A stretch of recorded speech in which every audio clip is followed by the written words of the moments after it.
الحمدللہ الحمدللہ وحدہ والصلاة والسلام علی من لا نبی بعدہ اما بعد.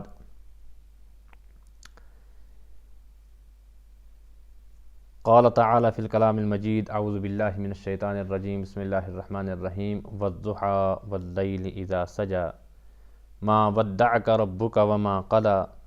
وللآخرة خیر لک من الاولی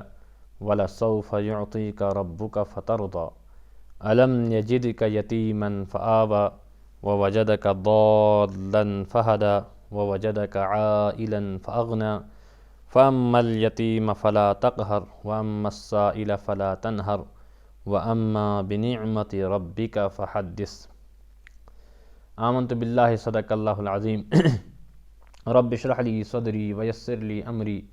وحلل عقدۃ من لسانی یفقہوا قولی رب زدنی علما نافعا سبحانک لا علم لنا الا ما علمتنا انک انت العلیم الحکیم. محترم بزرگوں، قرآن مقدس کی یہ سورۃ الضحیٰ مکیہ کے نام سے ہے. یہ سورت جناب نبی اکرم صلی اللہ علیہ وسلم کی مکی زندگی میں نازل ہوئی اور ابتدائی جو نبوت کا دور تھا ابتدائی دور میں ہی نازل ہوئی. اس صورت میں آگے آپ سمجھ جائیں گے کہ نبی رحمت صلی اللہ علیہ وسلم کی جو حالات زندگی ہے، نبی رحمت صلی اللہ علیہ وسلم کے جتنے بھی زندگی کے اندر حالات آئے ہیں اور پھر ان حالات کے اندر اللہ تبارک و تعالیٰ کی جانب سے جو انعامات کی بارش اور جو نبی رحمت صلی اللہ علیہ وسلم پر جو اللہ تبارک و تعالیٰ کی طرف سے باقی برکتیں نازل ہوئی ہیں،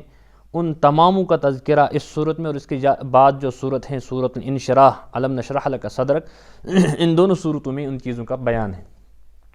یہاں اللہ تبارک و تعالیٰ نے اس صورت کا جو شروع کیا ہے وہ قسمیہ کلام سے شروع کیا ہے. والضحیٰ کی قسم ہے دن کے اجالے کی، یا قسم ہے وقت چاشت کی، جس وقت دن بالکل روشن ہو جاتا ہے تو اللہ تبارک و تعالیٰ نے اس کی قسم کھائی. اس کی بہت ساری مصلحتیں ہیں. ایک تو یہ کہ وہ اللہ تبارک و تعالیٰ نے ایک ایسا وقت دیا ہے کہ انسان رات کو مکمل آرام کرنے کے بعد جب چاشت کا وقت آتا ہے، جب دن شروع ہو جاتا ہے تو انسان اپنے معاش، اپنی روزی تلاش کرنے کے لیے نکلتا ہے. یا اسی طرح ایک یہ بھی لکھا ہے مفسرین کرام نے کہ حضرت موسیٰ علیہ نبینا علیہ الصلوۃ والسلام کو جو اللہ تبارک و تعالیٰ نے ہم کلامی کا شرف بخشا تھا یہاں کوہ طور پر، تو وہ اسی چاشت کے وقت میں بخشا تھا. یا حضرت موسیٰ علیہ الصلوۃ والسلام کے جو جادوگر ہیں جو سجدے میں آ کر گرے تھے، جنہوں نے ایمان لایا تھا حضرت موسیٰ علیہ الصلوۃ والسلام پر، وہ اسی چاشت کے وقت میں ہوا تھا. تو بہرحال تو اللہ تبارک تعالیٰ نے اس کی قسم ایک عظمت کی وجہ سے کھائی ہے. واللیل اذا سجا. اور دوسری بات یہ ہے کہ والضحیٰ، یہ جو چاشت کا وقت ہے کہ انسان اگر تنگ دستی کا شکار ہو، اگر انسان کو رزق کے اعتبار سے کوئی مسائل ہوں کہ رزق میں تنگی ہے، تو علماء نے لکھا ہے کہ جو شخص چاشت کی نماز کی پابندی کرے اور اللہ تبارک و تعالیٰ سے دعائیں اس وقت مانگے، اللہ تبارک و تعالیٰ اس کے رزق میں برکت کا عطا فرماتے ہیں. اسی طرح دوسری قسم واللیل اذا سجا، اور قسم ہے رات کی جب وہ مکمل چھا جائے، جب پورا اندھیرا ہو جائے. یعنی جس طرح دن اللہ تبارک و تعالیٰ کی جانب سے نعمت ہے، اسی طرح اللہ تبارک و تعالیٰ کی جانب سے رات بھی نعمت ہے. کہ اگر انسان دن کو محنت کرتا ہے اور رات پھر نہ آ جائے، اندھیری والی یہ رات جو اللہ نے نعمت دی ہے یہ اگر نہ آ جاتی تو انسان صرف اس میں لائٹ میں رہتا، انسان صرف دن کے اجالے میں رہتا، تو ایک طرف سے اس کو پریشانی بھی ہوتی، ایک طرف سے اس کو یہ جسم کی جو تھکاوٹ ہی وہ تھکاوٹ دور بھی نہیں ہوتی. تو اللہ تبارک و تعالیٰ نے جو رات کی نعمت انسان کو دی ہے وہ اس وجہ سے دی ہے کہ دن کے اندر جو اس کو تھکان ہوتی ہے، جو اس کو تھکاوٹ ہوتی ہے، جو باقی جو اس میں اس کے جسم کے اندر جو باقی چیزیں دن کے اندر آ جاتی ہیں، وہ سب کی سب رات کے آرام کی وجہ سے دور ہو جاتی ہیں. تو اس کے بعد نبی رحمت صلی اللہ علیہ وسلم کی کچھ چیزوں کا تذکرہ فرمایا ہے۔ اصل میں نبی رحمت صلی اللہ علیہ وسلم پر جب وحی کا سلسلہ شروع ہوا تو بیچ میں کسی مصلحت کی وجہ سے اللہ تبارک و تعالیٰ نے وحی کو منقطع کر دیا، روک دیا تھا۔ کسی مصلحت کی وجہ سے وحی کو منقطع کیا جاتا تھا، وحی کو روک دیا جاتا تھا، جس کو فترۃ الوحی کا زمانہ کہتے ہیں۔ تو اس دور میں نبی رحمت صلی اللہ علیہ وسلم پر بہت ساری نبی رحمت صلی اللہ علیہ وسلم پریشان ہو جاتے تھے کہ آخر حضرت جبرائیل امین علیہ السلام کیوں نہیں آئے، کیونکہ محبت کا تقاضا تھا، عشق کا تقاضا تھا۔ اور ایک تو یہ کہ نبی رحمت صلی اللہ علیہ وسلم خود اس کی وجہ سے پریشان ہوتے تھے کہ وہی اب اس وقت کیوں نہیں آ رہی ہے، یا حضرت جبرائیل علیہ السلام کو بہت ٹائم ہوا نہیں آ رہے ہیں، کیا وجہ ہے؟ تو ایک تو خود پریشانی ہوتی تھی، اور دوسری بات جو مکہ کے دشمن تھے، جو یا مشرک تھے، یا جو اپنے خاندان کے کچھ دشمن ایسے تھے جو نبی رحمت صلی اللہ علیہ وسلم کو ان باتوں پہ چڑھاتے تھے۔ حضرت ابن کثیر رحمۃ اللہ علیہ نے لکھا ہے کہ نبی رحمت صلی اللہ علیہ وسلم کسی تکلیف کی وجہ سے 2-3 دن رات کو نہ اٹھ سکے تہجد کے لیے، اور صبح جب اٹھے نماز پر تو ان کی چاچی یعنی ابو لہب کی بیوی ام جمیل وہ ان کو طعنہ دینے لگی کہ لگتا ہے محمد نعوذ باللہ الیاذ باللہ کہ آپ کے شیطان نے آپ کو چھوڑ دیا ہے، الیاذ باللہ، نقل کفر نہ باشد، کہ یہ نبی رحمت صلی اللہ علیہ وسلم کو طرح طرح کے طعنے ملتے تھے اس پر۔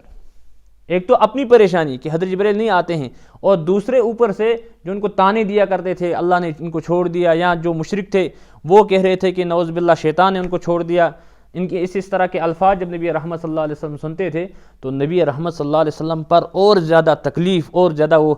پریشانی اپنے جسم پر محسوس ہوتی تھی۔ تو اس پر اللہ تبارک و تعالیٰ نے تسلی کے طور پر نبی رحمت صلی اللہ علیہ وسلم پر ان دونوں صورتوں کا نزول فرمایا۔ تو اس کے بعد جو آیتیں 3 آیتیں آ رہی ہیں ان میں صرف نبی رحمت صلی اللہ علیہ وسلم کو یہ بتایا جا رہا ہے کہ یا رسول اللہ صلی اللہ علیہ وسلم جو آپ سن رہے ہیں ما ودعک وما قلی، جو آپ سن رہے ہیں کہ اللہ نے آپ کو چھوڑ دیا، ایسا بالکل بھی نہیں ہے۔ ما ودعک ربک، کہ آپ کے پروردگار نے آپ کو چھوڑا نہیں ہے، وما قلی، اور نہ ہی آپ کا پروردگار آپ سے ناراض ہے، نہ آپ کا پروردگار آپ سے دشمنی کر رہا ہے، یعنی آپ سے بیزار بھی نہیں ہے۔ آپ کا پروردگار تو آپ کو چاہتے ہیں، تبھی تو آپ کو نبوت سے سرفراز فرمایا۔ آگے اس کا تذکرہ آ رہا ہے کہ نبی رحمت صلی اللہ علیہ وسلم کی ابتدائی زندگی سے لے کر اب تک جب اللہ تبارک تعالیٰ نے نہیں چھوڑا تو اب تو نبوت سے سرفراز فرمایا اور اپنا برگزیدہ بندہ بنایا، اپنا محبوب بنایا، اب اس کے بعد کیوں چھوڑیں گے؟ تو ما ودعک ربک وما قلی، یا رسول اللہ صلی اللہ علیہ وسلم آپ کا پروردگار آپ کو چھوڑے گا اور نہیں چھوڑا ہے، وما قلی، اور نہ ہی آپ سے بیزار ہے، وللآخرۃ خیر لک من الاولی، اور یا رسول اللہ صلی اللہ علیہ وسلم آپ کی آخرت، آپ کی آنے والی زندگی آپ کے دنیاوی زندگی سے بہت آگے، بہت بدرجہ بہتر ہے۔ اس میں تو ایک یہ ہے کہ جس طرح ترجمہ لفظ کے اعتبار سے ہم ترجمہ کرتے ہیں وللآخرۃ خیر لک من الاولی، کہ دنیاوی زندگی سے آپ کی آخرت والی زندگی کیا ہے؟ بہتر ہے۔ اور مفسرین نے ترجمہ ایک یہ کیا ہے کہ یا رسول اللہ صلی اللہ علیہ وسلم جو آج بچپن سے لے کر اب تک آپ کی زندگی گزری ہے، جو بچپن سے لے کر اب تک آپ کی زندگی گزری ہے، اس کے بعد والی جو زندگی آئے گی وہ زندگی کہیں بہتر ہوگی اس زندگی سے جو اب تک گزری ہوئی ہے۔ یعنی ایک تو آخرت کا تذکرہ ہے ہی، دوسری یہ کہ جو اب تک آپ کی زندگی گزری ہے اور اب تک یعنی نبی رحمت صلی اللہ علیہ وسلم پر کتنے احسانات اللہ تبارک تعالیٰ نے کیے وہ اگلے آیتوں میں آ رہے ہیں کہ یتیم تھے، پھر اللہ نے کس طرح سہارا دیا وغیرہ وغیرہ۔ لیکن اب تک جو زندگی گزرے ہیں، جتنے انعامات اور احسانات اللہ تبارک تعالیٰ کی جانب سے ان گنت آئے، اس کے بعد جو زندگی آئے گی آپ یہ نہ سمجھے کہ اللہ نے مجھے چھوڑ دیا ہے، بلکہ اس کے بعد تو اس سے بھی زیادہ کہیں احسانات اور انعامات اللہ کی جانب سے آئیں گے۔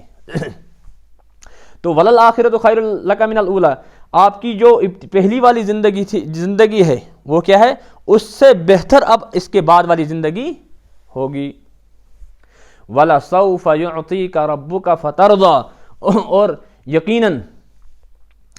آپ کا پروردگار آپ کو عطا کرتا رہے گا، آپ کو دیتا رہے گا، آپ کو انعامات سے نوازتا رہے گا اور آپ کو اپنے قریب لاتا رہے گا۔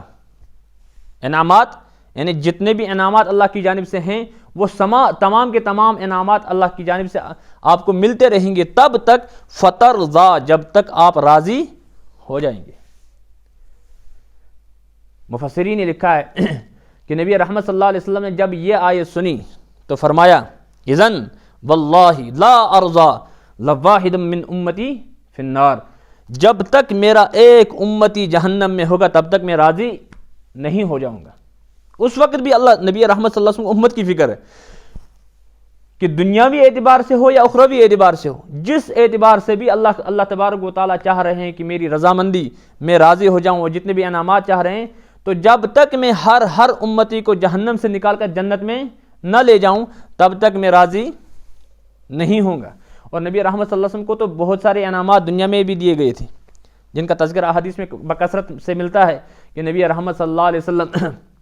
نے خود فرمایا کہ مجھ پر نبوت ختم ہوئی جبکہ باقی نبیوں پر نبوت کا سلسلہ ابھی باقی تھا،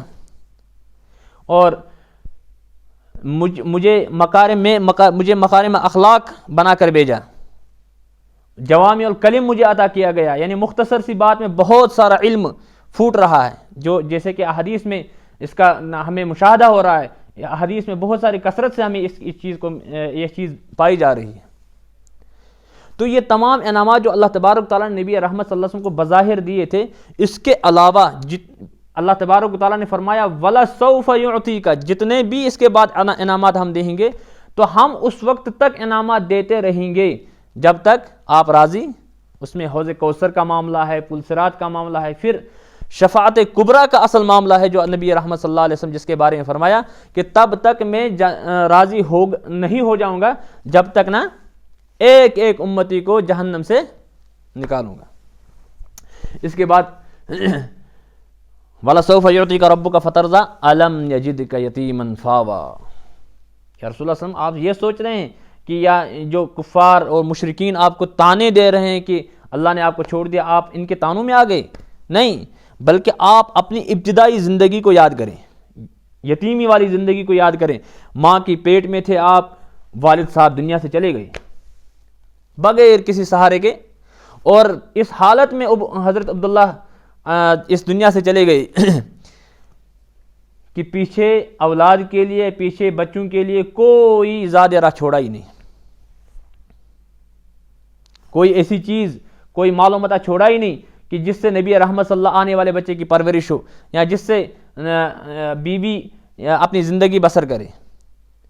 ابھی آپ ماں کے پیٹ میں ہی تھے، تو جب آپ نے تشریف لایا دنیا کے اندر، آپ کے لیے ہم نے عبد المطلب کو تیار کیا، اور ایسی شفقت اور ایسی ہمدردی اس کے اندر بھر دی کہ ان کو اپنے اولاد بھول ہی گئی، کہ مکمل پوری زندگی آپ کے ساتھ لگا لی، اور 6 سال کے ہو گئے تو والدہ بھی دنیا سے بولو چلی گئی، اور پھر 8 سال کے بعد عبد المطلب کا سایہ بھی سر سے اٹھ گیا۔ تو یہ یتیمی کا جو دور تھا، 6 سال پہلے تو والد صاحب چلے گئے، پھر 6 سال کے بعد والدہ، 8 سال کے بعد عبد المطلب دادا جان جس کی پرورش میں آپ پل رہے تھے، اس کے بعد اللہ تبارک و تعالیٰ نے حضرت ابو طالب جو حضرت علی رضی اللہ تعالیٰ عنہ کے والد محترم ہیں ان کو تیار کیا، اور ان کے دل میں شفقت، محبت، ہمدردی ایسی بردی کہ حضرت ابو طالب ہمیشہ نبی رحمت صلی اللہ علیہ وسلم کا خیال رکھا کرتے تھے، اگرچہ انہوں نے ایمان نہیں لایا تھا لیکن ہمیشہ نبی رحمت صلی اللہ علیہ وسلم کا خیال رکھتے تھے، اور بے حد ان کی پرورش کی، ان کے ساتھ رفاقت کی۔ تو یہ دو تو آپ کو یاد ہونا چاہیے، علم یجد کا یتیمن فآوا، کہ آپ کو یتیم نہیں پایا، فآوا پھر آپ کو ٹھکانہ دیا،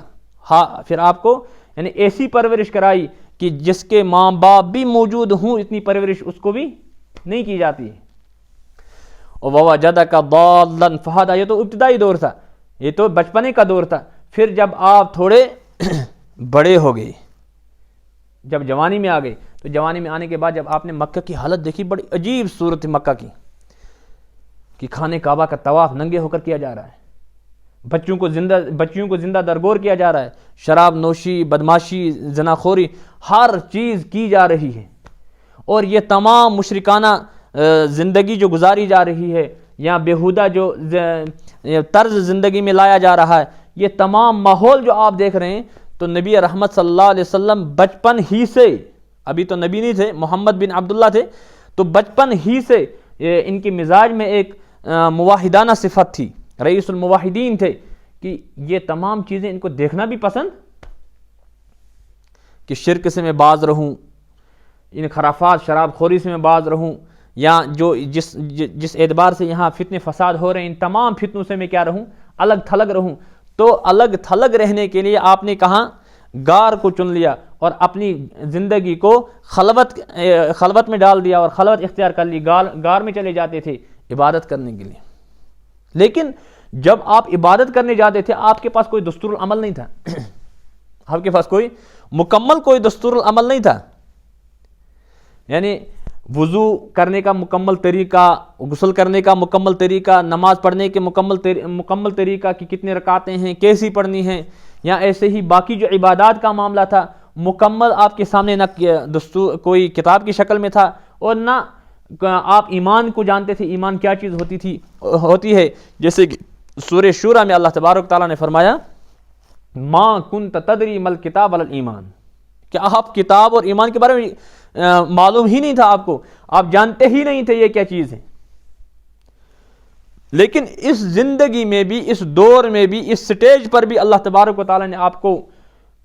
رہنمائی فرمائی کہ غار میں آپ عبادت کر رہے ہیں، حضرت جبرائیل امین علیہ الصلوۃ والسلام آئے کتاب لے کر، اقرأ بسم ربک الذی خلق، آپ کو نبوت سے بھی سرفراز کیا گیا، آپ کو یہ کڑن بھی رہتی تھی، آپ کو یہ اندر سے ایک بڑاس بھی رہتی تھی کہ یہ امت، یعنی یہ جو لوگ ہیں یہ طرح طرح کے خرافات میں مبتلا ہیں، ان کی اصلاح کیسی کی جائے، اصلاح خلق۔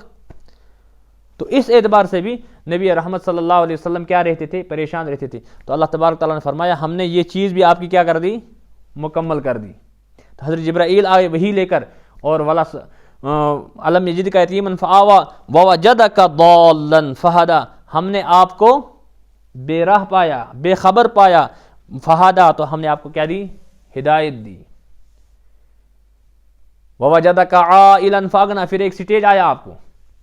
کہ آپ کے پاس مال ہونا چاہیے، جو آپ کی زندگی میں آپ کو ضرورت لگے، لیکن آپ کے پاس وہ مال نہ تو تھا ہی نہیں، کیونکہ باپ نے چھوڑا ہی نہیں تھا کچھ۔ تو ہم نے ایک ایسا ماحول بنایا کہ مکہ کی بہت بڑی رئیس عورت حضرت خدیجہ الکبریٰ رضی اللہ تعالی عنہا،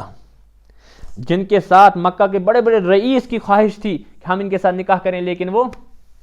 ان کی طرف رغبت ہی نہیں کرتی تھی، تو انہوں نے حضرت نبی رحمت صلی اللہ علیہ وسلم کو ہی کیا دی، فوقیت دی، اپنی تجارت میں اپنا پارٹنر بنایا، اور پھر جب تجارت میں ان کو لگایا، پھر اس کے بعد ہی ان کے ساتھ نکاح بھی ہوا۔ تو اس وقت بھی ہم نے آپ کی کیا کی، گویا کہ 3 سٹیج آئے آپ کی زندگی میں، ایک تو یتیمی کا، اس میں بھی ہم نے آپ کی رفاقت کی، پھر اس کے بعد جوانی میں شرک وغیرہ سے، خرافات سے بچنے کا، اس میں بھی ہم نے آپ کی رہنمائی کی، اور اس کے بعد تیسرا سٹیج کہ آپ کو مال و متاع کی ضرورت تھی، اس میں بھی ہم نے آپ کو مال کی فراوانی عطا کر دی۔ تو جب یہ تمام چیزیں عطا کی تو اب اگلی 3 آیتوں میں اللہ تبارک تعالیٰ فرماتے ہیں اب ان تینوں چیزوں میں آپ کو شکر کرنا چاہیے۔ شکر کیسے؟ فَأَمَّا الْيَتِيمَ فَلَا تَقْهَرْ، کہ آپ کے سامنے اگر یتیم ہو، آپ کی زندگی میں اگر آپ کی زندگی میں یتیم آ جائے تو فَلَا تَقْهَرْ، اس پر سختی نہ کیجیے، یتیم پر سختی نہ کیجیے، یتیم پر دست شفقت رکھیے۔ اور یہ حکم اگر بظاہر نبی رحمت صلی اللہ علیہ وسلم کو کیا جا رہا ہے، یہ خطاب اگر بظاہر نبی رحمت صلی اللہ علیہ وسلم کو ہے، لیکن یہ حکم عموماً پوری امت کو ہے کہ اگر کسی کی زندگی میں کوئی یتیم ہو اس کے ساتھ سختی نہ کی جائے، بلکہ اس پر دست شفقت رکھا جائے، اس کے ساتھ ہر اعتبار سے نرمی کی جائے۔ جس طرح میں اپنے بچوں کو پالوں، اگر میری زندگی میں کوئی یتیم ہو تو میں اس کی پرورش بھی ویسے ہی، اس کو کبھی ذہن میں تصور ہی نہ ہو کہ میں یتیم ہوں۔ اس اعتبار سے اگر یتیم کی پرورش کی جائے اور اس کے مال کی حفاظت کی جائے تو اللہ تبارک و تعالیٰ نے اس کے لیے جنت تیار کر رکھی ہے۔ فَأَمَّا الْيَتِيمَ فَلَا تَقْهَرْ وَأَمَّا السَّائِلَ فَلَا تَنْهَرْ، اور اگر آپ کے سامنے کوئی سائل آ جائے، مانگنے والا آ جائے، تو اس کو فَلَا تَنْهَرْ، اس سے جھڑیکے مت، اس کو دھتکاریے مت، اس کو باہر آپ اس طرح اس کے ساتھ پیش نہ آئیے کہ جس سے اس کا دل تنگ ہو جائے. بات سمجھ رہے نہیں؟ تو وَأَمَّا السَّائِلَ، لیکن سائل کے بارے میں مفسرین نے فرمایا ہے کہ کوئی ایسا سائل جس نے اپنے جو کمانے کے اعتبار سے، یعنی کمانے کے لیے بھی ہو، کمانے طاقتور بھی ہو، اچھا صحت مند بھی ہو اور کما بھی سکتا ہو، ہر چیز کر سکتا ہو، لیکن اس کے بعد بھی اس نے اپنا مشغلہ بنا لیا ہو مانگنا، سوال کرنا، تو ایسے سائل کو نہ دینا ہی بہتر ہے، تاکہ وہ اس کی عادت ختم ہو جائے، آگے چل کر وہ عذاب کا مستحق نہ بنے. ہاں ایسے سائل بھی ہیں دنیا میں جو مجبور ہیں، جو کما نہیں سکتے ہیں، جو لاچار ہیں، معذور ہیں، ان کو دینا ثواب ہے. اگر وہ آپ کے پاس نہ بھی آئیں تب بھی ان کو گھر ہی پہنچایا کریں. وَأَمَّا بِنِعْمَةِ رَبِّكَ فَحَدِّثْ، اور جو اللہ تبارک و تعالیٰ نے آپ پر جو نعمتیں نشاور کی ہیں ان نعمتوں کا اظہار کیا کریں. اکثر و بیشتر ایسا ہوتا ہے کہ جو اللہ تبارک و تعالیٰ نے نعمتیں دی ہیں اس کے باوجود بھی فقیر کی طرح انسان چلتا ہے. تو فقیر سے پورشن پاکن، فقیر کی طرح نہیں چلنا ہے، بلکہ جو اللہ نے نعمتیں دی ہیں ان نعمتوں کا اظہار کرنا ہے. ایک دفعہ نبی رحمت صلی اللہ علیہ وسلم کی مجلس میں ایک صحابی آیا، نبی رحمت صلی اللہ علیہ وسلم نے فرمایا کہ آپ کے پاس مال نہیں ہے؟ خستہ حال میں صحابی تھا، پھٹے پرانے کپڑے لگے ہوئے تھے. تو صحابی نے عرض کیا رسول اللہ صلی اللہ علیہ وسلم ہمارے پاس تو مال ہے. کہا جو اللہ نے تمہیں مال دیا ہے، مال و دولت سے نوازا ہے، اللہ تبارک و تعالیٰ اس مال و دولت کی نمائش، مال و دولت کو آپ کے بدن پر، آپ پر ظاہری اعتبار سے دیکھنا پسند کرتے ہیں. تحدیث نعمت کے طور پر اگر انسان ظاہر کرے تو یہ اللہ کو زیادہ پسند ہے. تو اس اعتبار سے اگر کوئی انسان اپنے حیثیت کے مطابق جو چیز لاتا ہے، جس حیثیت کا انسان ہو اسی حیثیت سے لباس بھی پہنے، کوئی حرج نہیں. جس حیثیت کا انسان ہو اس حیثیت کا، اگر وہ سواری بھی اس کے پاس ہو، گاڑی ہو، کوئی حرج نہیں، وہ گاڑی بھی اس حیثیت کی لا سکتا ہے. بسا اوقات ایسا ہوتا ہے کہ انسان بڑا مالدار ہے لیکن لباس دیکھنے کے اعتبار سے لگ رہا ہے بالکل کمزور ہے. یہ تحدیث نعمت نہیں ہے، یہ اللہ کی دی ہوئی نعمتوں کا کیا ہے؟ ناشکری ہے. تو اللہ تبارک تعالیٰ نے جس اعتبار سے نعمتیں دی ہیں اسی اعتبار سے کیا کریں؟ اپنے بدن کے اوپر یا اپنے باقی گھر کے اوپر وغیرہ، اپنے اہل و عیال کے اوپر، کھانے کے اعتبار سے، پینے کے اعتبار سے، ہر اعتبار سے ان نعمتوں کا کیا کرے؟ اظہار کیا جائے، تاکہ ناشکری نعمتوں کی نہ ہو. اور سب سے بہتر کیا ہے کہ جو اللہ تبارک تعالیٰ نے مال دیا ہے حلال کمائی، لیکن ایسا نہیں کہ حرام کمائی جمع کوئی کرے اور پھر اپنے اوپر ظاہر کرتا رہے کہ اللہ کی نعمت کو میں ظاہر کر رہا ہوں. حلال کمائی کا ہونا ضروری ہے. حرام کمائی تو ویسے بھی، حرام کمائی کرنے والا بھی بیچارہ ویسے بھی باڑ میں چلا جاتا ہے. تو جو یہ اللہ تبارک تعالیٰ نے جو احکامات نبی رحمت صلی اللہ علیہ وسلم بظاہر دیے ہیں، یہ احکامات صرف نبی رحمت صلی اللہ علیہ وسلم کو نہیں ہیں بلکہ پوری امت کو ہیں اور قیامت تک آنے والے تمام انسانیت کے لیے. لہٰذا ہر ایک کو اپنی جگہ غور و فکر کرنا ہے کہ جو اللہ نے ہمیں مال دیا ہے، یا جو اللہ تبارک تعالیٰ نے ہمارے پاس کسی سائل کو بھیجا ہے، یا ہماری زندگی میں کوئی یتیم ہے، ان تمام چیزوں کو ایسے ہی ہمیں قدر کرنی ہے جیسے اللہ تبارک و تعالیٰ نے کرنے کے لیے فرمایا ہے. کریں گے نا انشاءاللہ تو اللہ تبارک و تعالیٰ ہمیں مکمل قرآن مقدس کے مطابق زندگی گزارنے کی توفیق عطا فرمائے. اور ایک عرض تھا کہ انشاءاللہ یہ تفسیر ہوتی رہے گی، تو اجتماعیت کے ساتھ، دل جمی کے ساتھ انشاءاللہ بیٹھے رہیں. اللہ تبارک و تعالیٰ ہمیں قرآن سے شغف اور قرآن سے محبت عطا فرمائے. وآخر الدعوانا الحمدللہ رب العالمین.